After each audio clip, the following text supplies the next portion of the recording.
Well, with us today is Kaitlyn Carlson. I'm John Brown, the co-founder of BEI.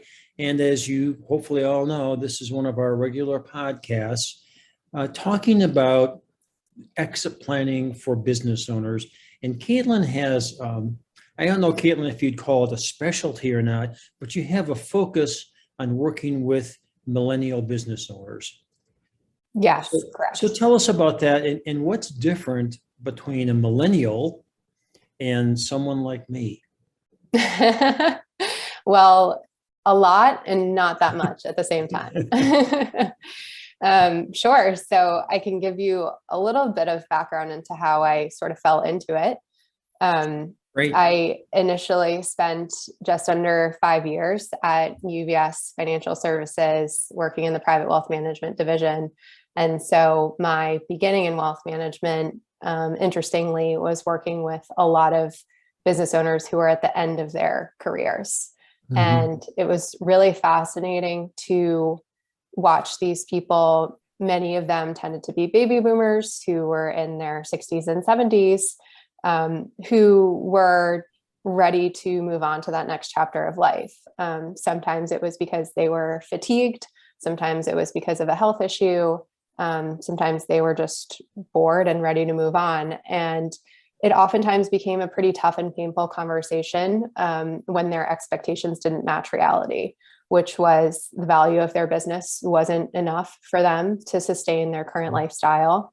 And they got caught in what I called the cash flow trap, where they were stuck in their business for the cash flow to sustain that lifestyle. So I often felt horribly for them because here I was in my 20s telling someone who had worked their entire life that they had to continue working for another 5 to 7 years. And I felt like there was a lot that was preventable about that conversation. And it had to do with having access to the right knowledge and the right advice earlier in their careers as business owners. So I ended up leaving UBS and starting my own firm, Theory Planning Partners, and we work primarily with 7 and 8 figure female entrepreneurs.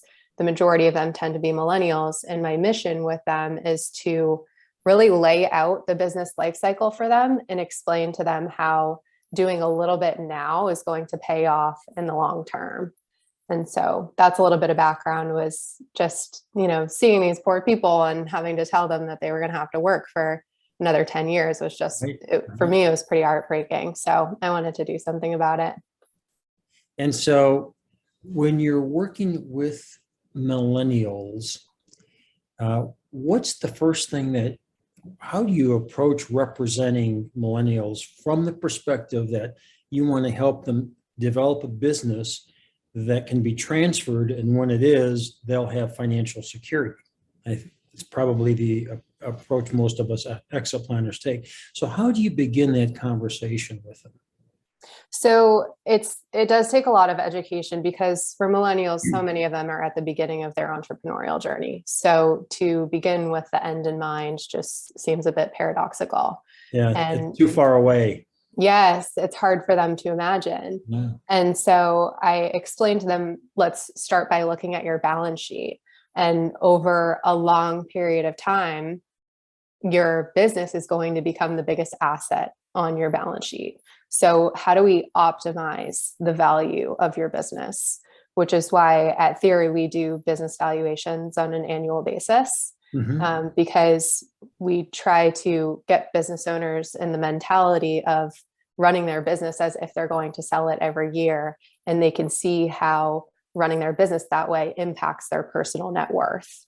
And then there are other things we do on the periphery, such as saving into qualified retirement plans, a Roth IRA if possible, Mhm. taxable Mhm. accounts. But a good friend of mine mentioned a great analogy, which is the longer the runway, the bigger the plane. And so I use that analogy with them often and really get down to explaining the big life cycle, the business owner life cycle, so they can really get a vision for seeing how that plays out, and then what we can start doing today to land that bigger plane. Interesting. So when you're talking to probably a newer client, a millennial, what are the biggest hurdles you find they have to overcome initially that they may not even know about? They think that they're going to feel the way they feel today forever. And Yeah. I have to explain to them that realistically, there's going to come a point in time that they might not feel the same way. They might have other priorities. They might have children. They might have grandchildren. They might have health issues. And it usually helps to share stories to illustrate that to them. But, business owners tend to be highly energetic, dynamic people. And so explaining to them that they might not have the same energy at 65 or 70 that they do at 30, is maybe like a bit of a damper, but they tend to grasp it pretty well. But I would say that's probably the biggest hurdle initially. And then trying not to overwhelm them with the amount of information to consider. We usually try to take it one stage at a time. So it really takes about a year to get a client fully onboarded without completely overloading them. So that's a great approach, not to overload them, because they're already busy, right? They already are engaging in activities they probably don't know or are well experienced in. So they're learning, they're making mistakes, and they can get overloaded pretty easily. How do you discuss with them how to build business value? That is the ultimate goal. So what do owners in your mind need to do to grow the company, to create what we call in BEI transferable value, meaning the business can be sold at full value without the owner's continued presence. So the owner, in effect, makes herself replaceable, because that's what buyers are looking for. They don't want to have to rely on the old owner to create value. So how do you go about that process? What do you suggest that they consider doing? So usually the business valuation process is a great way to start that conversation. And it's funny because a business valuation it plays into your ego a little bit, right? So everyone gets excited to see what that value looks like, on the personal balance sheet, how much that improves your net worth. And the business valuation is really the best launching pad for that type of discussion, and slowly educating them on, okay, here's why you have that value. Here's actually what you can do to improve that value. Maybe without, of course, everyone thinks, okay, in order for me to grow, I have to increase my revenue.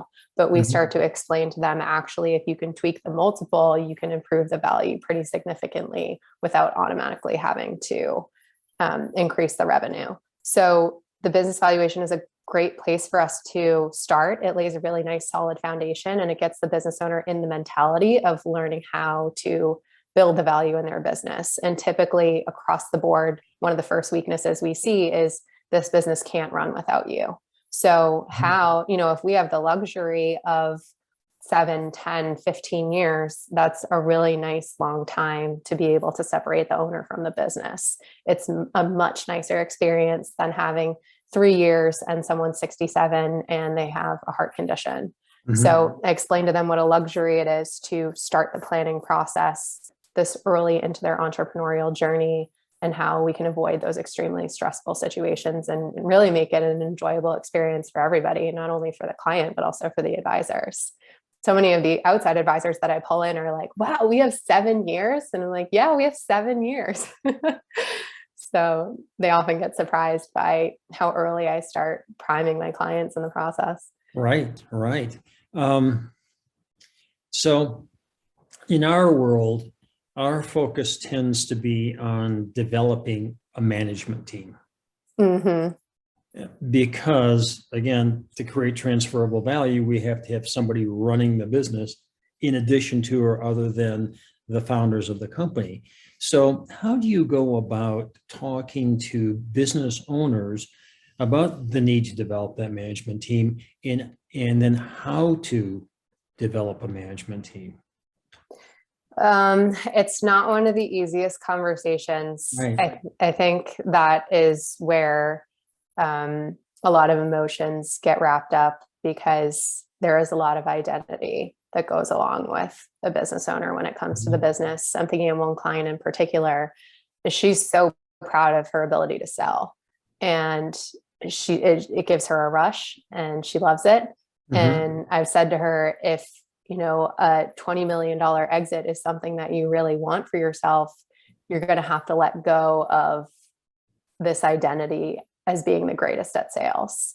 And you're going to have to take that hat off, and you're going to have to put a management hat on and teach someone and train someone to be as good as you. And it's not an overnight experience. It can be messy. It's not really clean either. It's kind of one of those things that's easier said than done. There are failed attempts, there are mismanaged expectations, and all of that is really where having almost like a board of advisors is important, because one of the issues that I found working with those baby boomer clients was they often lacked that sounding board or that board of advisors. It was pretty much on them, and they didn't have the bandwidth to do it themselves. So again, so much of what we're doing for millennials is just educating them on the conversation. I'm learning everything that I bring in from BEI, for example, to the business owner themselves, who would never have the time or bandwidth to go do it themselves. So that's part of my role as being that advisor and consultant is, okay, when I can get in front of them, how do I deliver the most relevant information and then allow them to go take action? But to answer your question, it's not an easy process, but educating them and being able to tie it back to the value of the business lets it sink in a little bit deeper and allows them to not take it as personally. Yeah, I mean, a couple of things that I've witnessed in the 300 years I've been doing exit planning is, one, it's natural for entrepreneurs to take on the burden of the entire responsibility for the organization, because they have to when they first start up. They are the organization, but the inability or the failure to delegate, to learn how to delegate, even before you have a great management team, just within the organization, is a real problem for a lot of owners. I have read a lot of books by a guy by the name of Peter Drucker, now deceased, who's really the father of management consulting. And one of the statements he has that's stuck in my mind is that it's important for an entrepreneurial organization to hire top management before they can afford them. So his point was that a business will be stifled, it'll become stagnant if it's just the owner. The only way to grow quickly and to grow well is to bring in great management as soon as possible. And that's what owners tend to fail to do. They're sort of like the jack of all trades and the master of none. They're trying to do everything. They get spread too thin. And then what happens eventually is they get burned out. Yes, exactly. And end of story, right? Right. So the message that I guess that I would suggest people have and listen to is, if you want to grow your company, it's going to take a team of people to do that. And in fact, the lead should not ultimately be the owner. It should not be the entrepreneur, because their skills in a growing company tend to be limited. When you need operation management, you need good sales force, you need, internal documentation and so on. Those are skills that most owners don't have. And they simply fail to hire top management, in part because their existing advisors, if any, don't tell them or don't recommend to them that they do something like that. I mean, most business owners have a financial advisor who's not well versed in this, an attorney they may occasionally use, a CPA who's mostly tax compliance oriented. So they haven't built the team of advisors around them that's necessary for the business to thrive. And I'd love your thoughts on that and how you approach that. Absolutely. Well, I think for business owners, it can be such an abstract concept. And the way that we try to make it concrete for them is through the business valuation. So if we do a business valuation in March and we do another business valuation the following March, and the value of your company has stayed stagnant, then you haven't been doing a good job of bringing in management, because the value of the company is staying the same. So that's the way that we're able to take an abstract concept and make it concrete for them. So look, your personal net worth is not growing as quickly as it could be because you're not making the changes necessary as a leader of your company. And when they see that on paper, it's a little bit easier for them to get it into their heads that, okay, this is bigger than me. And tying it back to their personal goals, if I want to achieve X in my personal life for my family, I'm going to have to do Y in my business. And that's really the marriage of those entities is what we try to do with theory planning, is show them that, you're really not making all that much progress unless you're willing to let go. And you're right. I mean, the whole reason why I even started theory was because I was working with a business owner. He ran an $80 million business. And from the outside, it looked beautiful. He has locations in 4 of the wealthiest towns in America. It was intimidating for me to even walk in there. And it only took me about an hour to realize that it was pretty much a house of cards. And it's because this gentleman was fantastic at his craft and he had great connections. And that's pretty much all he wanted to do. He wanted to just focus on that. And he really didn't have the bandwidth to take a step back and look at everything else. And the advisors that he did have were so myopic and really only focused on fixing one thing. It's like that analogy about I'm not going to treat the cut on your hand if you're having a heart attack in my office. Like, let's take a step back, look at the big picture and prioritize what needs to get done. And it can be hard when you have those advisors that are in silos, because yes, a financial advisor can give you good advice on how to fix the cut on your hand, but really the heart attack is the thing that matters so much more.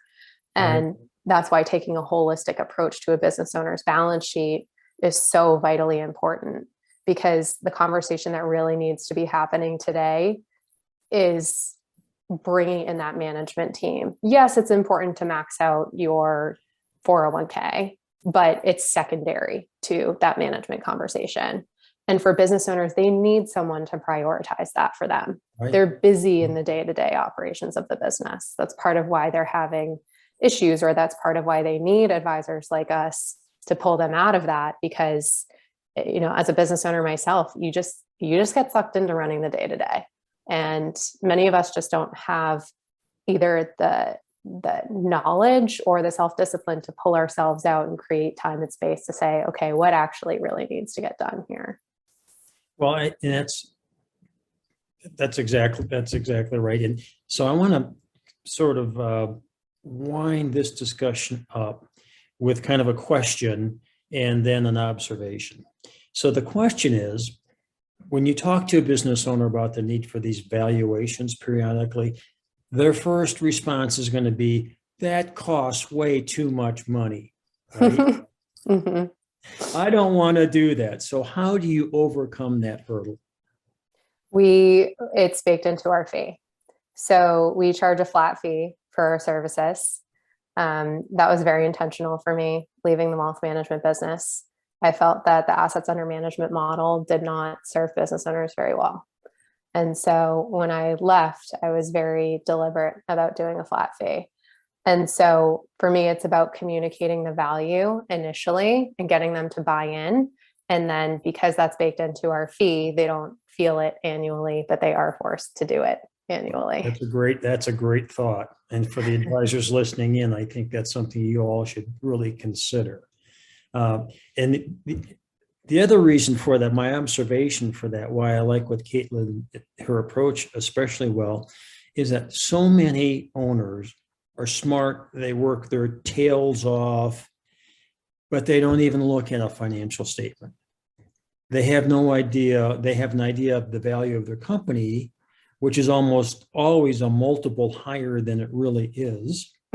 So the idea of forcing them, in a sense, in a nice way, to look at the financial information and to interpret it, and then to look at the business value and understand why it is or isn't growing, I think is a great service that you offer, Kaitlyn. Thank you. Thank you so much. Came through a lot of meditation and taking time to really sit back and reflect on what it is that I wanted to do. But yes, at this point in time, that's the best way I've been able to wrangle business owners, is to try to tie it together in a way that I know will grab their attention. So That's great. thank And you. at the end of the day, that's really why we plan. Yes, it is. Hey, that was great. Thanks. Thank you.